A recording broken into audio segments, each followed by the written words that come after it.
Welcome back to my channel Zoologist AK, and I am Aarti Kaushik again here with another video. And in this video we are going to learn about reproductive cycle in females. We also know it as oestrus cycle and menstruation cycle. We are going to discuss about oestrus cycle and menstrual cycle. Oestrus cycle, before discussing about oestrus cycle, we need to understand what is reproductive cycle in female.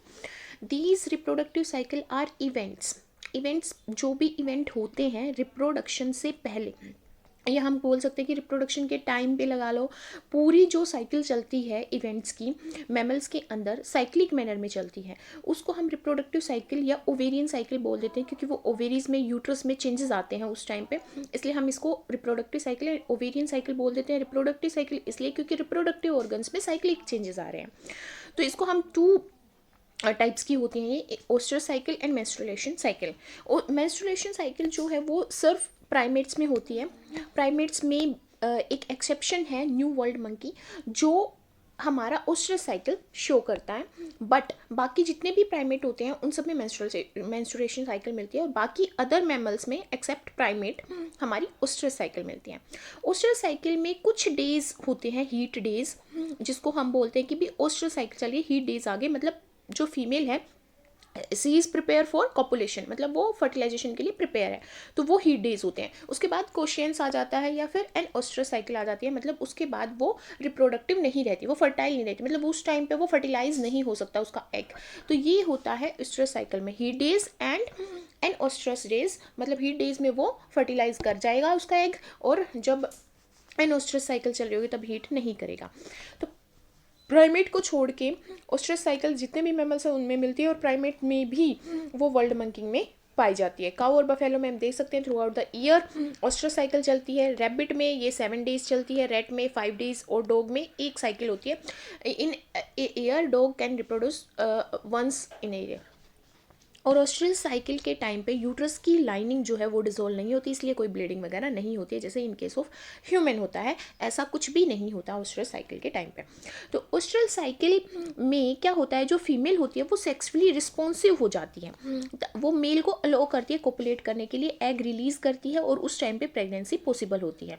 जब N ओस्ट्रस cycle चलती है, मतलब जब कोशियंस period चल रहा होता है, उस टाइम पे क्या होता है, जो फीमेल है वो पासिव हो जाती है, वो एक्सेप्ट नहीं करेगी किसी मेल को, और ना ही उसका जो एग है वो फर्टिलाइज्ड होगा। इसीलिए हम बोलते हैं कि बहुत सारे जो मैमल्स होते हैं उसमें ब्रीडिंग सीजन आता है। ब्रीडिंग सीजन वो जिस टाइम पे उनका हीट पीरियड चल रहा होता है, मतलब ओस्ट्रल साइकिल चल रही होती है, ताकि वो कोपुलेट कर पाएँ और फर्टिलाइज कर पाएँ अपने एग को। इसीलिए उन जो बहुत सारे एनिमल हैं उनमें breeding and non breeding season आता है। अब जो हमारी ओस्ट्रस साइकिल होती है वो 2 टाइप की होती है। मोनोस्ट्रस एनिमल्स होते हैं कुछ, मतलब उसको हम डिवाइड कर रहे हैं। जब ब्रीडिंग पीरियड में कुछ मैमल्स की एक ही ओस्ट्रस साइकिल प्रेजेंट होती है तो हम बोल देते हैं कि मोनोस्ट्रस एनिमल है। मतलब ब्रीडिंग पीरियड है, मान लो हमने बोला समर के टाइम पे ब्रीड करेंगे, हमारे रैबिट है, डॉग है, ये समर टाइम पे करेंगे, मतलब कि समर टाइम पे वो हीटिंग पीरियड होगा उनका, मतलब उस टाइम पे वो प्रेग्नेंट हो जाएंगी फीमेल्स, तो वो एक ही सीजन में एक ही बार होंगी, तो उसको हम बोल रहे हैं मोनोओस्ट्रस एनिमल। जैसे रैबिट है, हेयर है, डॉग है, फॉक्स है, बैट है, डियर। अपने मोस्टली केसेस में देखेंगे डॉग जो है वो फर्टिलाइज करता है समर के टाइम पे, और वो रिप्रोड्यूस करता है विंटर में, तो वो मोनो है, मतलब एक सीजन में एक ही बार करेगा। अब पोलीओस्ट्रस होते हैं जो एक ब्रीडिंग सीजन में बहुत बार वो साइकिल उनमें मिलती है, जैसे रैट हो गया, स्क्वेरल होगी, काऊ होगी, शिप होगी, पिग, हॉर्स एट्सेट्रा। इनके केसेस में वो मल्टीपल टाइम्स हीट पीरियड आता है उनका एक सीजन के अंदर। अब हम बात करते हैं मेंस्ट्रुएशन साइकिल की, जो ह्यूमंस के केस में मिलती है, मतलब बेसिकली प्राइमेट के केस में मिलती है, मंकी वगैरह के केस में मिलते हैं। तो ये जो मेंस्ट्रुअल साइकिल, इसमें क्या होता है, गैमेट फॉर्मेशन होती है। गैमेट क्या होता है, ओवा, ठीक है। फीमेल के केस में गैमेट क्या है, ओवा, ठीक है। ओवा क्या है, रिप्रोडक्टिव यूनिट, उसी को हम गैमेट बोल रहे हैं। गैमेट का मतलब है जो रिप्रोडक्शन में हेल्प कर रही है वो यूनिट, मतलब एक सेल, ठीक है। ये साइक्लिक वे में होता है। तो साइक्लिक वे, एक साइकिल चलती है 28 डेज की, वो बार बार रिपीट होती जाती है, इसलिए हम इसको साइक्लिक एक्टिविटी बोलते हैं।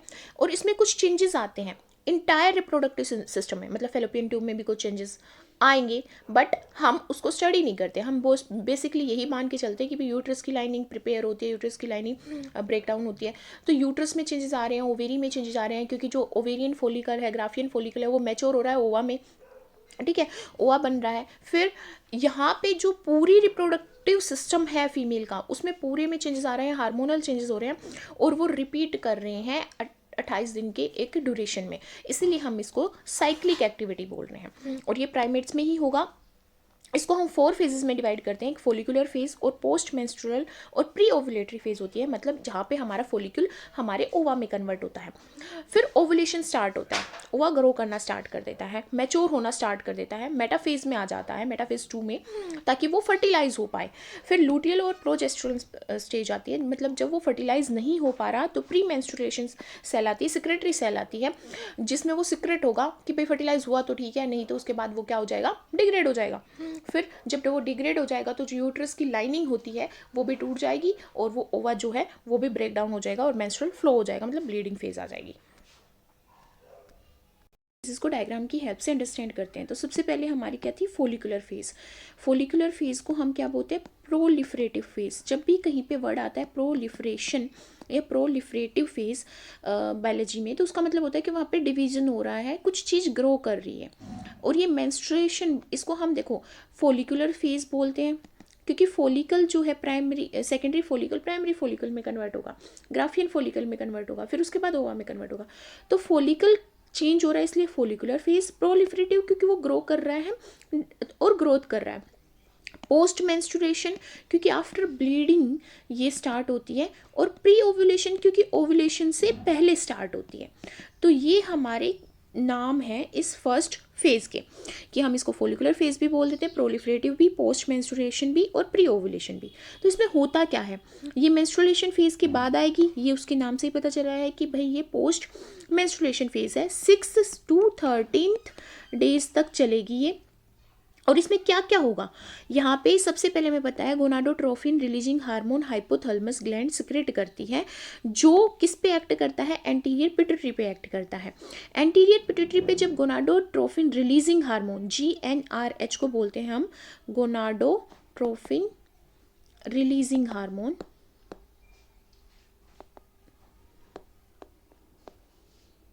ये किस पे एक्ट करता है, एंटीरियर पिट्यूटरी पे। तो एंटीरियर पिट्यूटरी स्टिमुलेट हो जाती है, स्टिमुलेट होने के बाद वो FSH को सिक्रेट करती है, जो कि क्या है, फोलिक्यूलर स्टिमुलेटिंग हार्मोन, जो हमारे ओवेरी के अंदर फोलिकुलर्स प्रेजेंट हैं, फोलिकुलर सेल्स प्रेजेंट हैं, उनको अफेक्ट करता है। तो जो ओवेरी के अंदर प्राइमरी फोलिकल्स होंगे हमारे, प्राइमोडियल फोलिकल्स जो है प्राइमरी फोलिकल से पहले जो प्रेजेंट होते हैं वो प्राइमोडियल भी एक वर्ड बायोलॉजी में बहुत बार आपको देखने को मिलेगा। प्राइमोडियल का मतलब हमेशा वो होता है जो सबसे पहले एक नेसेंट सेल हो, जो सबसे प्राइमरी सेल्स होती है, उसको प्राइमोडियल बोलते हैं। प्राइमोडियल से हमारा प्राइमरी फोलिकल बनेगा, तो प्राइमरी फोलिकल पे कौन एक्ट करेगा, फोलिकुलर स्टिमुलेटिंग हार्मोन। अब जो फोलिकुलर सेल्स होती हैं वो प्राइमरी सेकेंडरी ऐसे बनाती है, फिर वो हमारा मैच्योर फोलिकल बनता है, जिसको हम ग्राफियन फोलिक्यूल बोलते हैं। जो ग्राफियन फोलिक्यूल होता है और सेकेंडरी फोलिक्यूल होता है, वो दोनों ही हमारे क्या करते हैं, देखो इसका मतलब ये नहीं है कि सेकेंडरी फोलिक्यूल अलग होगा, नहीं, यहाँ पे सेकेंडरी फोलिक्यूल ही ग्रो करता है, किसमें, मैच्योर ग्राफियन फोलिक्यूल में। तो जो ग्राफियन फोलिक्यूल है उस टाइम पे भी वो एस्ट्रोजन सिक्रेट करता है, और ग्राफियन फोलिकल से पहले जब वो सेकेंडरी स्टेज में था, सेकेंडरी फोलिकल की स्टेज में था, तब भी वो एस्ट्रोजन सिक्रेट करता है। अब सेकेंड फेज आती है हमारी ओव्यूलेटरी फेज, इसको हम फर्टिलिटी फेज बोलते हैं, क्योंकि इसी टाइम पे हमारा फर्टिलाइज होता है हमारा ओवा। तो इसमें क्या होता है, यहाँ पे ग्राफियन फोलिकल के बाद जितने भी चेंजेस आते हैं वो सारे किस में होते हैं, ओव्यूलेटरी फेज में आते हैं। जो मैच्योर ग्राफियन फोलिकल है वो ओवेरी की सरफेस से ऊपर उठने लग जाता है और ओवम को रिलीज कर देता है। देखो ग्राफियन फोलिकल के अंदर ओवा प्रेजेंट है, you can see this is ओवा। तो ये जो हमारा ग्राफियन फोलिकल है ये रप्चर हो जाएगा, मतलब फट जाएगा लाइनिंग इसकी, और जो ओवा है वो बाहर आ जाएगा। इसको बोलते हैं कि ग्राफियन फोलिकल यहाँ पे रिलीज कर रहा है ओवम को। इस फिनोमिना को, जब ग्राफियन फोलिकल रिलीज करता हुआ को, इस फिनोमिना को क्या बोलते हैं, ओवुलेशन बोलते हैं। ओवुलेशन मतलब ओवा बन रहा है, तो ये अबाउट 14 to 16 डेज में होता है मेंस्ट्रुएशन साइकिल के। और ये किसकी वजह से होता है? क्योंकि जो हमारा मसल्स हैं ग्राफियन फॉलिकल की, वो कॉन्ट्रैक्ट हो रही है, वो टर्जिड हो गई है। टर्जिड होता है जब ज़्यादा प्रेशर किसी भी सेल के अंदर अप्लाई किया जाता है ना। पोटेंशियल, एक्शन पोटेंशियल हमने पढ़ा होगा प्लांट्स के केस में। तो सिमिलर वे में कि जो प्रेशर अप्लाई किया जा रहा है अंदर, जो मैटर प्रेजेंट है उसके थ्रू जो लाइनिंग होती है उस सेल की, उस सेल की लाइनिंग पे एक प्रेशर पड़ रहा है, जिसकी वजह से टर्जिड प्रेशर यहाँ पे क्रिएट हो रहा है और कॉन्ट्रैक्ट कर रही है स्मूथ मसल्स की, किसकी? ग्राफियन फॉलिकल की, जिसकी वजह से वो रप्चर हो जाएगा और ओवम को वो रिलीज कर देगा। अब ओवम कहाँ पे जाएगा? फेलोपियन ट्यूब में जाएगा। हमने देखा था फेलोपियन ट्यूब जहाँ ओवेरी से अटैच होती है, उसमें फिम्ब्रियाई होती है, फिंगर लाइक प्रोजेक्शन होती है, जिसमें छोटे छोटे हेयर लाइक प्रोजेक्शन होते हैं, जिसकी वजह से वो क्या कर लेती है? उस ओवम को कैप्चर कर लेती है और फेलोपियन ट्यूब में फ्लो करने लगता है। अब जब वो फेलोपियन ट्यूब में जाता है तो ओवा जो होता है वो 2 दिन तक अलाइव रहता है, ठीक है। 2 दिन तक वो अलाइव मतलब वाएबल रहता है, sorry alive is a wrong word hair. तो वो वाएबल रहता है, मतलब उसकी कैपेबिलिटी होती है कि वो क्या कर सकता है? फर्टिलाइज कर सकता है। तो यहाँ पे जब ओवुलेशन की प्रोसेस हो रही है तो वो किस हार्मोन के थ्रू कंट्रोल की जा रही है? ओवुलेशन की प्रोसेस जो है वो लुटिनाइजिंग हार्मोन के थ्रू कंट्रोल की जा रही है, जो एंटीरियर पिट्यूटरी से सिक्रेट होगा। और वो एंटीरियर पिट्यूटरी से तभी सिक्रेट होगा जब gonadotrophin releasing hormone anterior pituitary पे आके एक्ट करेगा। तो यहाँ पे एंटीरियर पिट्यूटरी किसके अंडर कंट्रोल है? हाइपोथैलेमस के। Hypothalamus is also a gland and anterior pituitary भी ग्लैंड है। तो यहाँ पे लुटिनाइजिंग हार्मोन ओवुलेशन करेगा। ओवुलेशन के टाइम पे हमारा लुटिनाइजिंग हार्मोन सबसे ज़्यादा सिक्रेट होगा, जिसकी वजह से हमारे ग्राफियन फॉलिक्यूल में चेंजेस आएंगे। तो जो ग्राफियन फॉलिक्यूल है अब वो कॉर्पस लूटियम में चेंज होने लग जाता है। कॉर्पस लूटियम क्या करता है? एक हार्मोन सिक्रेट करता है जिसको हम क्या बोलते हैं? प्रोजेस्टेरोन, ठीक है। कॉर्पस से ओवुलेशन के टाइम पे जो सेकेंडरी oocyte है वो यहाँ पे जो सेकेंडरी oocyte होता है, अब oocyte तो हमारा बन गया था, अब oocyte में भी हम पढ़ेंगे oogenesis कि ओवा कैसे उसमें क्या क्या चेंजेस आते हैं। तो जब वो oocyte वाली स्टेज में होता है हमारा ओवा, तो उस टाइम पे वो सराउंड कर रखा होता है, प्रोटेक्ट कर रखा होता है जोना पेलुसिडा के थ्रू, सीडा एंड जोना रेडिएटा के थ्रू।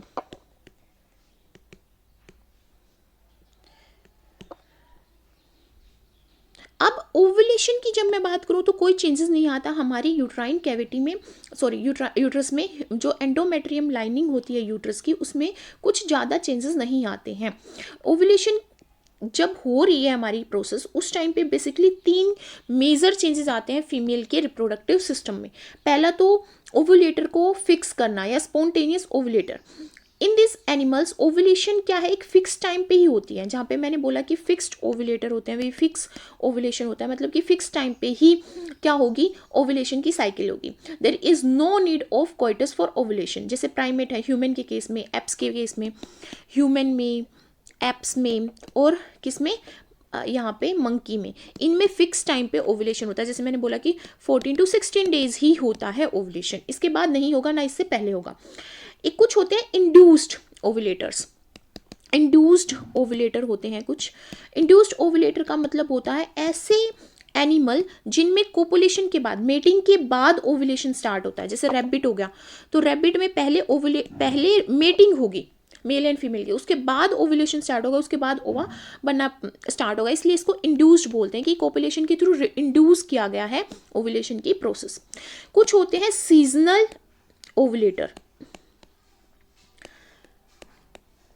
यहाँ पे ओवुलेशन ब्रीडिंग सीजन में ही होती है। जैसे फ्रॉग है, जब फ्रॉग है मानसून के टाइम पे फ्रॉग ज़्यादा होते हैं, उस टाइम पे ही वहाँ पे ओवुलेशन होती है। तो ये सीजन, एक पर्टिकुलर सीजन में यहाँ पे ओवुलेशन स्टार्ट होगी।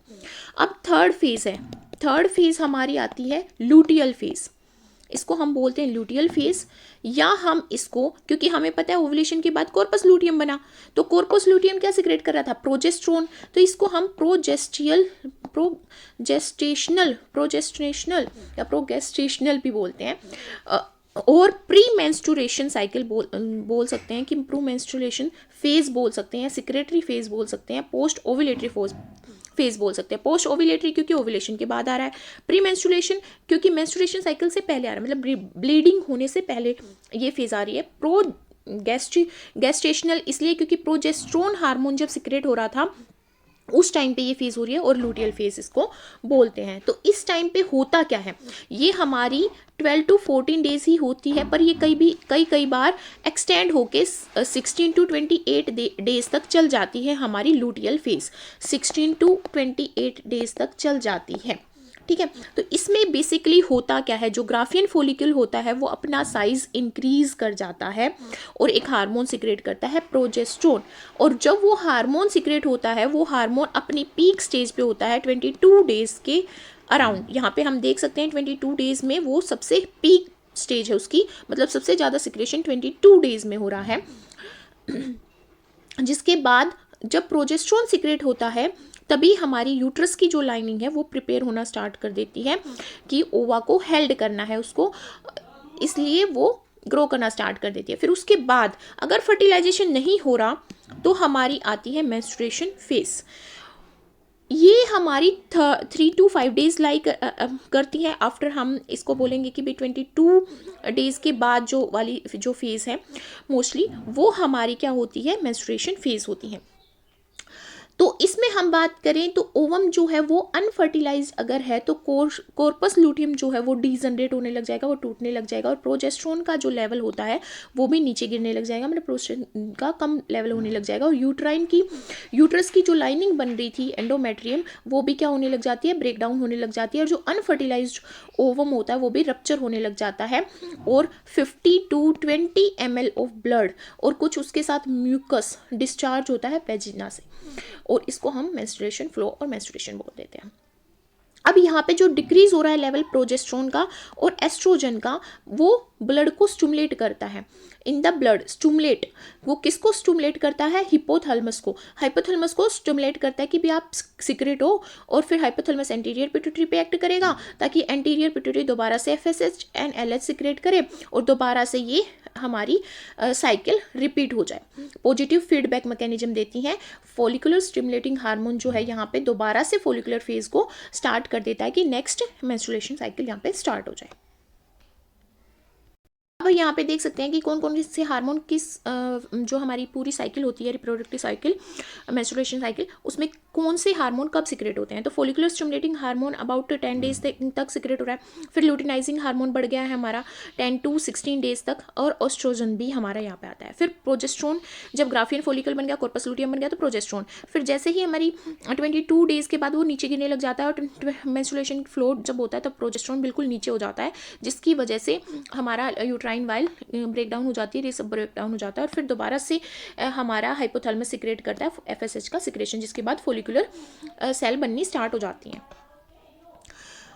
अब यहाँ पे हम देख सकते हैं कि भी हमारी साइकिल बिगिन हुई थी, यहाँ पे फर्स्ट डे है, फिर मेंस्ट्रुएशन फेज़ आ रही है, ब्लीडिंग हो रही है, फिर ब्लीडिंग होने के बाद यहाँ पे फॉलिकुलर फेज़ आएगी, फॉलिकुलर हमारा ग्रो करेगा, ओवुलेशन फेज़ आएगी, ग्राफिन फॉलिकुल बनेगा, कॉर्पस लूटियम बनेगा, फिर प्रोजेस्टेरोन का लेवल बढ़ेगा, फिर प्रोजेस्टेरोन नीचे गिरने लग जाएगा क्योंकि फर्टिलाइजेशन नहीं हुआ है, इसलिए उसको सेक्रेटरी फेज़ बोल देते हैं, और सब टूटना स्टार्ट हो जाएगा और फिर ब्लीडिंग स्टार्ट हो जाएगी। तो ये साइकिल पूरी चलती रहती है।